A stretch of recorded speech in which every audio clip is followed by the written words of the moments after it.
If you've ever worked a night shift completely alone, you know something feels different after 2 a.m. The world goes quiet.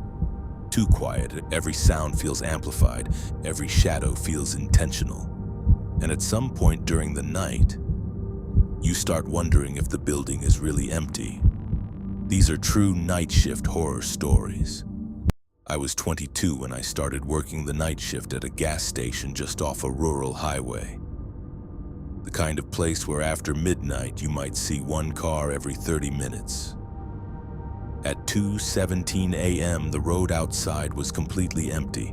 No headlights and no passing trucks, just darkness beyond the glass doors. The fluorescent lights inside buzzed constantly, that low electrical hum that never really stops. Around 2:30, the front door chimed. A tall man walked in. He didn't look tired. He didn't look drunk, and he just looked focused. He walked past the snack aisle slowly and didn't grab anything. He stopped near the refrigerators in the back, where the camera angle doesn't fully cover your face, and he just stood there. Not browsing, not moving, and just staring in my direction through the reflection of the glass doors. I asked, "You find everything okay?" No response. After about 20 seconds, he walked up to the counter. He didn't put anything down. He leaned slightly forward, looked at my name tag and then at me, and smiled. Not friendly and not aggressive, just knowing. Then he walked out. I watched him leave on the screen behind the counter. He stepped outside, then moved out of frame. I waited for headlights to turn on. They never did. 5 minutes later, the motion sensor chimed again. No one entered. The door didn't open. I felt that cold drop in my stomach. I pulled up the side camera, and that's when I saw him. He hadn't left the property. He had walked along the side wall of the building, staying in the blind spots, heading toward the employee-only entrance, the door that leads directly into the storage room behind me. I stood up slowly. That's when I heard it. The faint sound of the back door handle being tested once, twice. Slow pressure, like someone checking if it was locked up. I couldn't move. I just stared at the hallway that leads to the back. The handle stopped moving. Then, silence. I called the police. While waiting, I kept watching the cameras. He never came back into view. When officers arrived and searched the area, they didn't find him. But they did find footprints. Fresh ones. Right under the small storage room window. A window that isn't covered by any camera. And that window? It was unlocked. I quit 2 days later, and they never caught him. I worked overnight security at a hospital for about 8 months.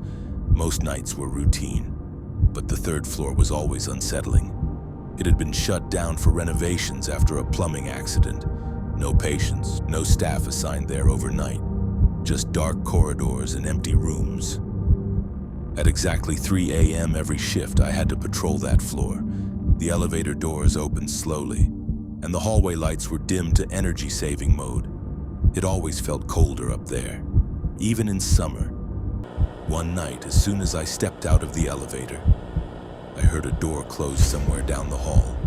A slow click, not loud, but clear. I stopped walking. Nobody should have been there. Maintenance only worked during the day. I radioed dispatch and asked if anyone was scheduled upstairs, and they said no. I walked forward with my flashlight.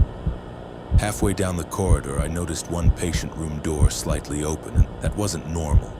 Those doors were supposed to be sealed shut.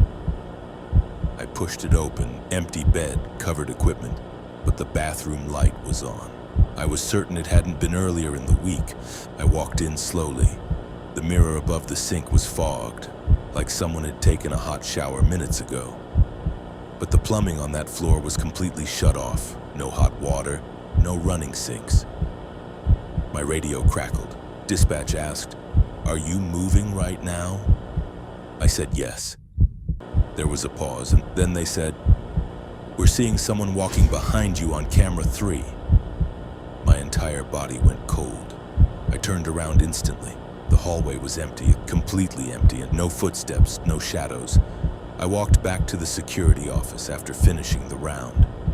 We pulled up camera 3 footage, the timestamp matched, and on screen, you could see a tall, dark shape following about 10 feet behind me, matching my pace exactly. When I stopped, it stopped. When I turned around in real life, it wasn't there. I transferred to a different site the following month. I worked alone at a massive distribution warehouse on the outskirts of the city. The building was enormous, rows of industrial shelves stretching into darkness. Most nights were just scanning boxes and moving inventory.